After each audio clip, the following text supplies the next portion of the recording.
Assalamualaikum warahmatullahi wabarakatuh.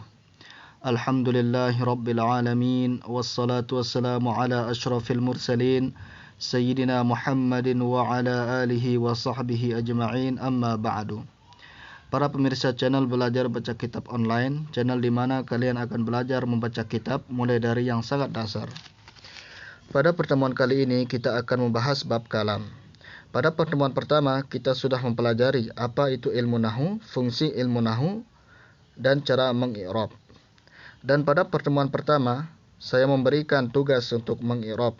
Jadi sekarang kita bahas dulu jawaban dari i'rab kalimat yang kemarin sudah kita berikan. Jadi perhatikan kalimat yang kemarin kita berikan, yaitu khalaqallahul insana minat turabi. Artinya Allah telah menjadikan, khalaqallahu, Allah telah menjadikan, al-insana, manusia, minat turabi, min dari at-turabi, tanah. Jadi artinya adalah Allah telah menjadikan manusia dari tanah. Jadi kemarin saya memberikan tugas untuk mengi'rab kata Allah, kata al-insana, dan kata at-turabi. Jadi kata yang pertama yaitu Allah.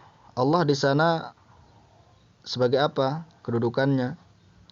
Karena kemarin kita sudah mempelajari cara mengi'rab, yang pertama kita sebutkan kedudukannya. Berarti Allah kedudukannya apa? Kedudukannya adalah sebagai pelaku, berarti dia adalah fa'ilun. Allahu fa'ilun, kedudukannya adalah fa'ilun. Kemudian hukumnya apa? Hukum dari fa'il kemarin sudah kita jelaskan bahwa hukum dari fa'il adalah marfu'. Jadi fa'ilun marfu'un, Allah itu adalah fa'ilun marfu'un. Hukumnya marfu'. Marfu' dengan apa? Baris akhirnya apa? Khalaqallahu, baris akhirnya adalah dhammah. Jadi marfu' bil dhammatil zahirah, marfu' dengan dhammah yang zahir.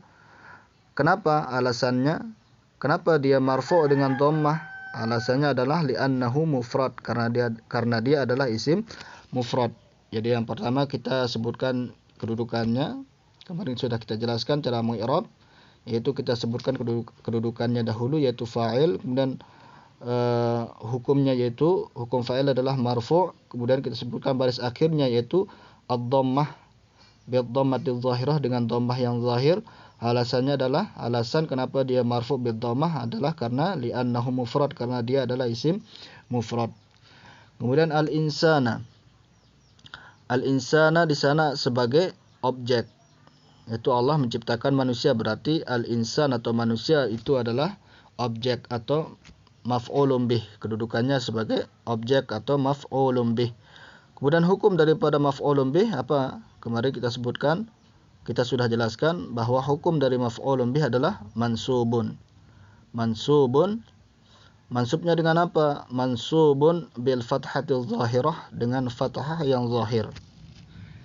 Kemudian setelah menyebutkan baris akhirnya, kita sebutkan alasannya, li'annahu mufrad, karena dia adalah isim mufrad. Isim mufrad itu mansubnya adalah dengan fathah. Kemudian min itu adalah harfu jar. Sama seperti alba yang kemarin, min adalah huruf jar, min harfu jar. Jadi kata yang terletak setelah huruf jar itu adalah majrur. Jadi kata yang terletak setelah huruf jar, baik dia itu adalah huruf ba atau huruf min atau huruf jar yang lainnya, dia itu adalah kedudukannya majrur. At-turabi majrur, dia adalah majrur bimin, kedudukannya majrur bimin. Dan hukumnya juga majrur. Jadi at-turabi majrurun bimin, kedudukannya adalah majrur dan hukumnya juga adalah majrur. Kemudian kita sebutkan baris akhirnya. Baris akhirnya apa? Wa alamatu jarhi, dan tanda jarnya atau tanda majrurnya adalah kasratun zahirah. Yaitu kasrah yang zahir. Kenapa? Kenapa dia majrur dengan kasrah? Li'annahu mufrad, karena dia adalah isim mufrad. Jadi inilah jawaban tugas yang kemarin kita berikan. Jadi sekarang kita beralih ke pelajaran selanjutnya, yaitu babul kalam, bab al-kalam. Apa itu kalam? Pengertian kalam di bawah ini saya ambil dari kitab Matan Jurmiyah.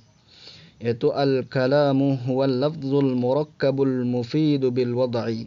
Jadi al-kalam itu adalah lafaz yang bersusun lagi memberi pemahaman dengan menggunakan bahasa Arab. Jadi kalam adalah yang pertama dia adalah lafaz, kemudian dia bersusun dan memberikan pemahaman dengan menggunakan bahasa Arab.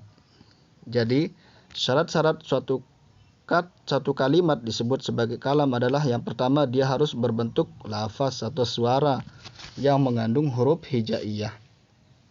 Contohnya adalah Zaidun. Jadi Zaidun itu adalah lafaz yang tersusun atas huruf hijaiyah, suara yang tersusun atas huruf hijaiyah yaitu za, ya, dan dal.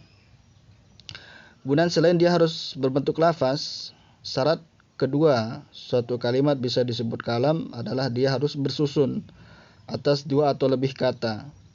Jadi kata Zaidun itu belum menjadi kalam karena belum bersusun.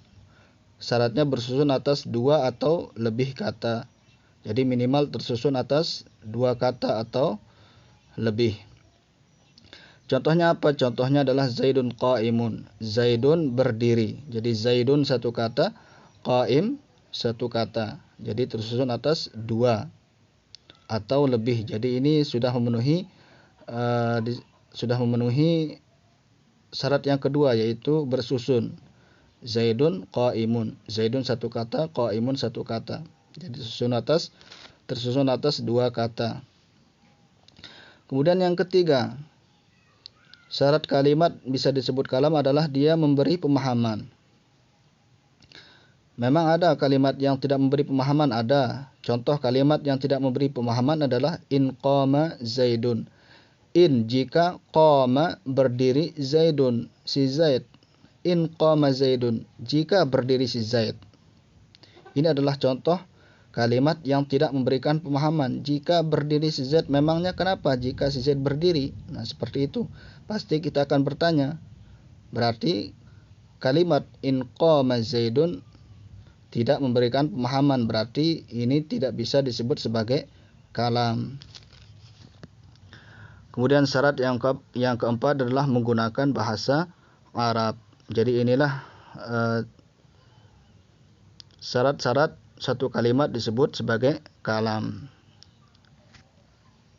Jadi yang pertama dia harus berbentuk lafaz, kemudian dia harus bersusun, kemudian memberi pemahaman, kemudian menggunakan bahasa Arab. Coba perhatikan contoh-contoh kalam berikut ini. Yaitu yang pertama, contoh kalam ja'a Zaidun. Telah datang si Zaid. Ja'a itu adalah fi'il, artinya telah datang. Zaidun adalah isim. Kemudian perhatikan contoh ra'aitu Zaidan. Contoh yang kedua, ra'aitu Zaidan. Aku telah melihat si Zaid. Ra'a di sana adalah fi'il, tu di sana adalah isim, Zaidan adalah isim. Kemudian kata marartu bi Zaidin. Marartu, marar adalah fi'il, tu adalah isim, bi adalah huruf jar, Zaidan adalah isim. Kemudian kata Zaidun qa'imun. Zaidun qa'imun. Zaid adalah isim, qa'imun adalah isim. Khalaqallahul insana minat turab. Contoh yang kelima, khalaqa. Khalaqa adalah fi'il, Allah adalah isim, al-insan adalah isim, min adalah huruf, at-turab adalah isim. Jadi kalam itu pasti di dalamnya ada apakah isim, apakah fi'il, apakah huruf, tapi tidak bisa keluar dari yang tiga. Tidak ada kalam tersusun dari selain yang tiga ini.